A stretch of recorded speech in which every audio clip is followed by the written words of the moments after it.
what was it that got you into business? And also, you could have gone any way, any area in relation to your expertise and your science and your studies and your background and created anything you wanted to, really. But what made you want to hit the gym bros? Well, because I suppose. So at 21, I'd started training, and I was just around that time. There was a lot of very heavily marketed stuff in the industry then, and there was a lot of big American brands back around that era.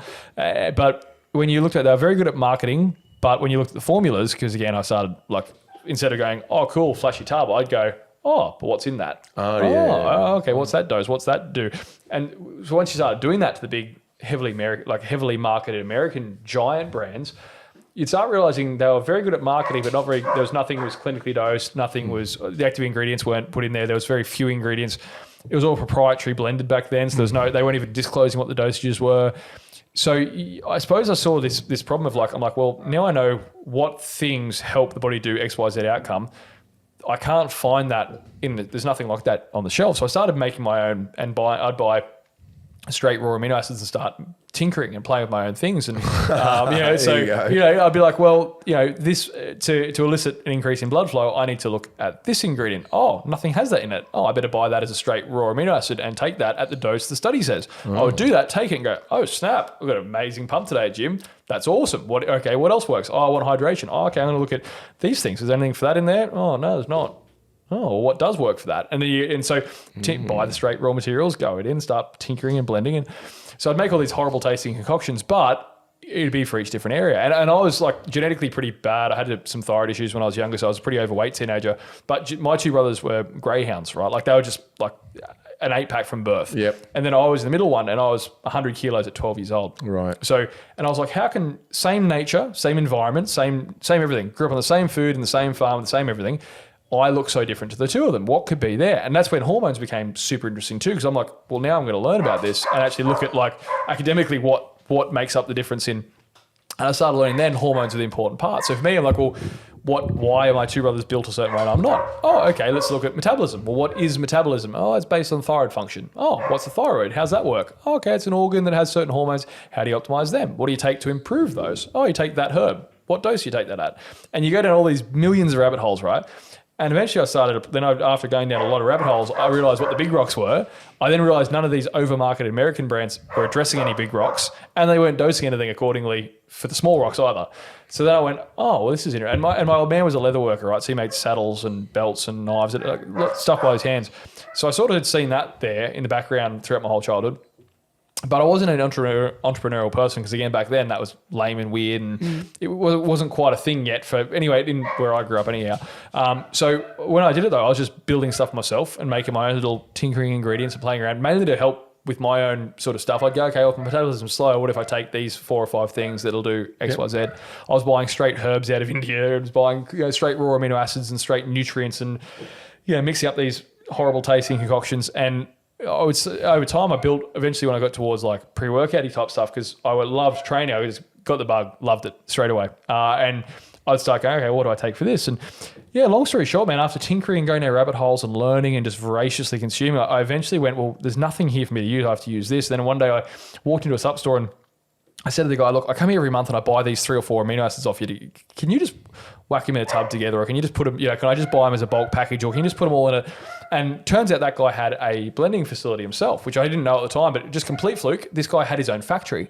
And so he went, oh, okay, well, I can just mix that together. You'd probably have to get 100 of them though. I'm like, oh God, fuck, I'm only on 40 grand a year right now. I can't spend, But I just sat on it over time and went, oh, this can be done. So he made me up one. He said, look, just try it. Mix it yourself. And he just put a little bit of flavoring on it and away you go. And I was like, this is the best thing ever. And I thought, this is cool, right? And it was and I thought, I wonder if other people think this is great. So I'd give scoops to friends, literally in Ziploc bags, and I'd put it in the mail, put it in an envelope with a stamp and send it off to a friend. Hey, try that, man. Give them a call on the landline. Hey, mate, give that a run for me and see how you train on it.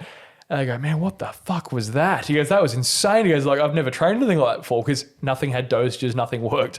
And I'd sort of go, wow, there's something to this. And I guess at that point of that age where you start going, well, in your 20s, you're learning what path I want to go down. And I'd been that environmental scientist for 5 years and gone out west and lived out the back of a 4-drive for years and done all that. And I was getting to that point going, I want a career. I want something to commit myself to. I loved training, I loved learning. Was starting to learn there was a big gap here.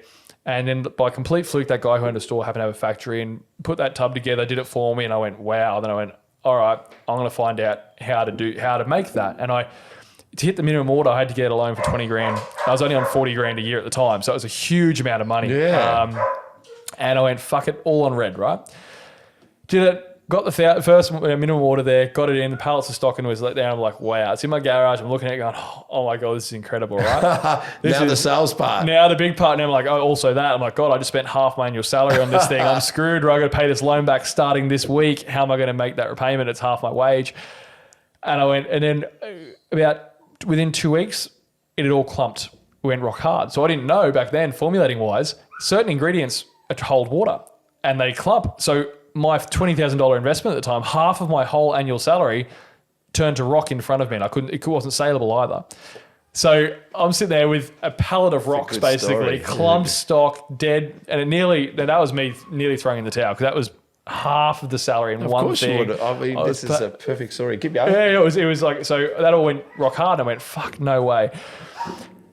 So I went back to the drawing board. I'm like, is this really what I want to do? Am I really going to do this? I've taken my shot, and it's mucked up, right? And I met with a mate at the time, and we were both, I met through mining and stuff like that. And he was going, man, look, just take a punch at it, just push me. He's like, he was starting his own little thing at the time as well. And he's like, man, just fucking have a go. He's like, you can't work for someone else your whole life, have a go. And I'd watched my old man be self-employed his whole life. He worked, for himself on the farm at home, making stuff by hand, and he was his own boss. We were broke at times growing up, and then there were times when you have lots of orders coming in when money was easier, but at least he did it on his own terms. Yeah. The man never owned a mobile phone, refused to learn it. He goes, I don't want people to contact me. Bugger, I won't get one. And he still has it now. Now doesn't have a phone, right? He goes, he doesn't, if he wants to answer the phone, he answers it. If he wants to take an order, he takes it. Or if he doesn't, he doesn't. But sovereignty, right? Owned his time, worked on his own terms, was his own boss his whole life.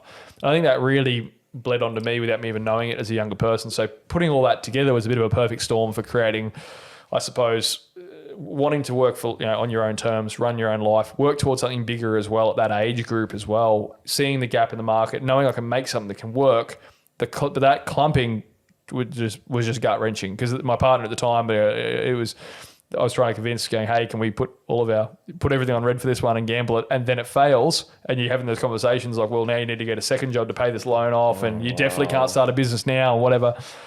But so that product just ended up in the bin, is that correct? Literally. Wow. Like actually a skip bin, yeah. And you did it again. Did it again on a bigger scale, and I made it even worse gamble. So then I went, okay, let's go deeper on this one I'd been convinced by my friend. Sounds like a very familiar story. I mean, I went balls deep on this one. So my next one was like, okay, well, I was working in a supplement store by this point because I'd finally gone, well, I didn't even know there was a career in supplements. So again, not from this world. So I didn't even know you could work in a supplement store. That's weird. But I finally landed a job there, and I was like a kidney candy store. Right? I took a store doing 30 grand a month to 90 grand a month in 6 months with no previous experience at all with it, just purely just geeking out with people, right? It's because you told them what's in it. You told them what's in it, right? And then ironically, I realized I had nothing to sell. So it sort of stoked the fire. I was working in a large national chain nutrition warehouse at the time. There was 70 of them, right? Now there's 115. Are you good friends with him? Yeah, Grant, man. He was my first employer, Grant, in the supplement space.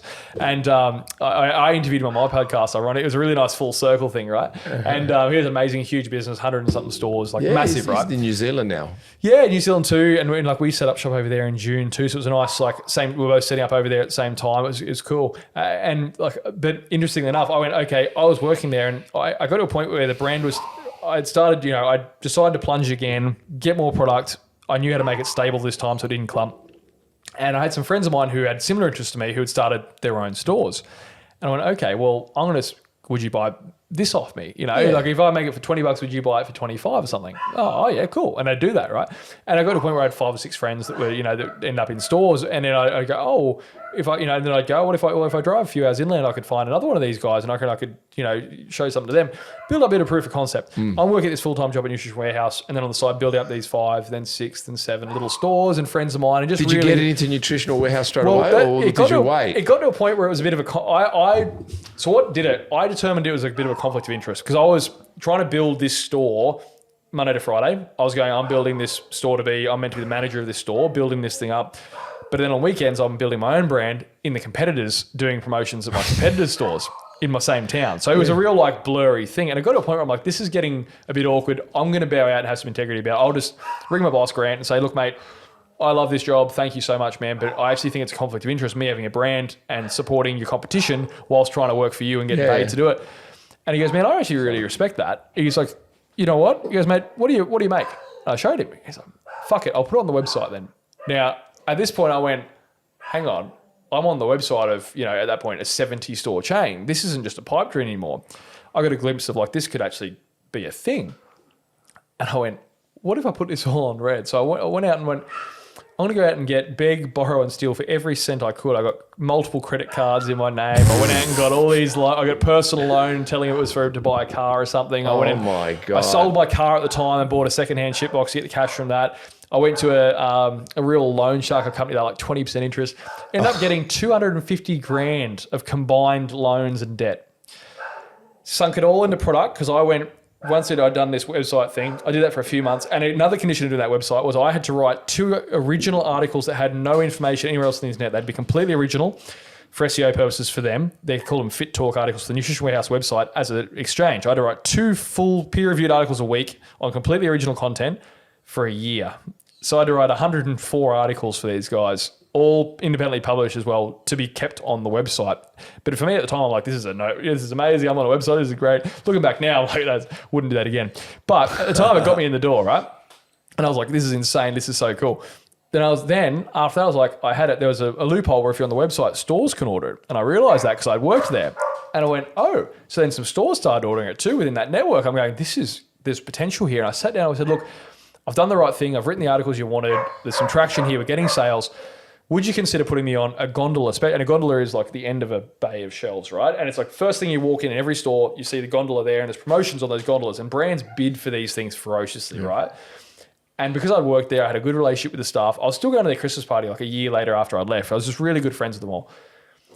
But they went, look, you know what, mate? If you can do something crazy as a deal, I'll let you have that spot.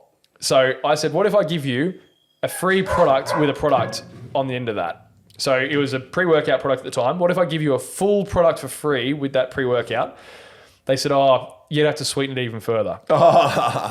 So they said the first full round of product, both of them had to be free to Nutrition Warehouse. So I gave away 6 of you and 6 of the free ones to every store in 60 stores. So it was like 360 free of these, 360 free of these. And then on the reorders, I only got paid for the reorders of the one that was charged. And I had to keep matching it with free stock. Now, because I knew what numbers this could do naturally from working there, I went, this could be a massive campaign. This is in 70 stores. If this even does moderate numbers, I need pallets and pallets of stock. Now, I'd left, because of the clumping issue, I'd ditched that factory and gone, screw them. And I found a manufacturer in the US. So I was manufacturing in the States. I had a contract with a big chain. I'm going, this is starting to feel pretty legit, right? Still broke as shit though. I'm on 40 grand a year in retail. No money in the bank. Still paying off that 20 grand loan. And I go, fuck it though, gondola special. If I get that and nail it, they'll roll me out in all those stores as what we call planogram, which means you're mandatorily stocked. If I'm mandatorily stocked in 70 stores, this is a bona fide business. I could be self-employed, which is the biggest thing I could have thought of at the time. So I went, fuck it, all in. 250 grand of debt, went all from the US. So I paid $70,000 in air freight to get it here in time for the gondola special. 70,000 of that was burned in freight. Paid the GST when it came in, another 25 grand, burned that in cash as well. And this is all debt money at 20% interest, right? To get the stock to my warehouse, to then send it all out. And what is it? Warehouse, my fucking the spare room in my house. Got it all out there. Remember writing out the 72 individual orders with pen and paper, writing down there. This is to go to this store, NW, A, B, C, D, E, all through all 70 of them. Sent them out there, did it. And it actually went really strong. Like it went remarkably quite well in some key locations. So well that I actually negotiated a second month gondola. So a back-to-back month, and that had never happened before. Now, looking back, I was giving him a stupidly good deal, so of course they were going to keep getting. Yeah, of course. But anyway, at the time I was like, no brand had ever done a good double gondola. I went, fuck, all right, I'm on. These guys have given me a second shot. Brands fight tooth and nail to get the first spot, and they're big brands, big American multi-million-dollar brands. I went, this is sick. Got to the end of the second month. I went, righto, rubbed my hands together. Okay, mate, I've sunk $250,000 in red. I'm drowning in debt over here, but we're going to, this is all for the payoff that I might get that mandatory stocking and the business can finally support me and we're all good. Let's go. How'd I go? Are we all good? And I remember the guy and even drove up to Queensland to see the guys. I drove to that Gold Coast location, the 8 hours, drove up there in the car, the old broken down shitbox I'd gotten because I sold my good car to pay for the stock. Yeah. Rolled in. And he's like, look, mate, You did well in a few stores, but there's just enough traction. Sorry. Whoa. And I'm there with 250 grand in the red from day one on a startup, stock back at the warehouse that I can't sell now because I'd planned. And because I'd given away most of it for free at this store, all of the surrounding stores had seen that and gone, well, I can't sell it because customers have been for 2 months straight getting it for free down the road, so they won't take it. And I just went, oh, fuck, I am rooted. And it taught me some powerful lessons that. And it, again, nearly broke me because I went, I'm $250,000 in red. I've got no income now because they're not buying any more stock. The other stores are basically going to drop me because the product that I've got just got bastardized heavily in that heavily discounted model. Yeah. I'm really screwed. And I had to very quickly, I learned a powerful lesson of one, the big corporate giants, not caring about the little guys type thing. That was part one. Made peace with it since. Me and Granddad laugh about it. All cool now. But in the scheme of things, it burnt me. And for years, I had to then, it put me in a place where I was so broke and so strapped and everything was under so much pressure. Man, that thing tore me in half, right? So for the next 5 years, it took me 3 or 4 years to trade out of that because the business was growing. Eventually, I went, well, the big guys fucked me. I'm going to little guys. So I got in the car and drove to every little country town with every little ma and pa store with a single owner operator who was passionate and loved it. I went, I'm gonna do work with you, and I'm gonna tell you why this is the best thing ever. This is my mission statement. I reckon we could do good things together. And I did that, and I'd get in the car and drive to another town. Hey mate, this is what I do, and I did it again and again for like 5 years, trying to service that debt. And something about that, me just the broke kid coming in the store with a tub and just going, I'm gonna explore. This is what I'm doing. This and explaining it. Must have resonated because people kept, they want to be part of it. And I got to this point where it was building traction. But ironically, when you sell stock, you have to replace stock. So then I had to order more somehow. So I kept, and then more debt comes on. And then so it took me years to trade out of that because I would grow and have to buy more stock, but I still had this much debt. So I'm in the red and having to order more stock, but then the demand's increasing at the same time. So I'm getting broker and growing faster. So I did the first 7 of my 9 years of business was brutal. Was fucked. It had no money, no income, no personal wage pulled out of it. I used my own cars. I went through 5 cars, driving interstate, doing 100,000 Ks a year. I burned through 5 personal vehicles that I'd buy at whatever I could afford at the time, run it in the ground, write it off, start again, next car, write it off. And I went through 5 personal vehicles, using my own phones, my own everything. I had nothing to be put through the business because I had no money. So you can't do the whole write it off on tax. There was no money. So did it all, was my own box packer. I'd drive up and do a drive interstate, land a new store, Orange, 5 hours inland. If he placed an order, I had to drive back to my house to pack the order to get it to him. Or I just put stock in the ute and I just wouldn't come home for a few weeks and I'd just stay on the road and go to a store. Do you want to order it? Yes. Well, I have 6 in the car. Do you want those? Sure. And you just literally do it tub by tub by tub by store alone for years and broke and just doing it brutally. And then I suppose as it went on, I kept clawing out of that debt and I never truly escaped it until probably the last few years where I really got to its strides where the growth outweighed the debt. So I got to a point where it was growing so strong that it finally dragged the debt with it. And now it's gotten to a point where it can finally do some cool things. But people talk about businesses like the highlight reel piece, but no, mine was a very isolated experience. I was very lonely all those years doing it all because you can't relate that to any peers that you grew up with or friends or family because it's like, you're trying to build something that you believed in that's already tanked twice. You've already lost the first 20 grand of stock. You've done $250,000 in debt on a concept that also got knocked back. So you've been proven wrong twice now. Now you've got to work full time to service that debt, but you can't pay yourself that full time. So you're broke as shit. You have no money and the business has no money and you have to go, you're just like desperately trying to grow it at a pace to try and get some money in the door, to try and pay a bill, to live to the next week, to try and I lived in that state for literally 5 or 6 years in that just going, waiting for a debt collector to call the next week or waiting for a loan shark to call or a credit card bill to fall due, or you'd have no stock in your warehouse and someone to call you with an order and you have to ring the factory to place the order, but you haven't got any money to pay them and you hope they're going to try and release it on credit and they'll just have that conversation every 2 or 3 weeks. Mate, if you don't pay it, I'm not sending you stock. So I've got nothing to sell to pay my bills. So I'd rob some money from over here to pay them, but then I'd owe them.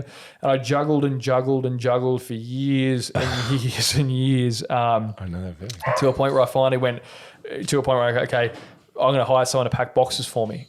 But man, fuck, even before that, we had someone to pack boxes.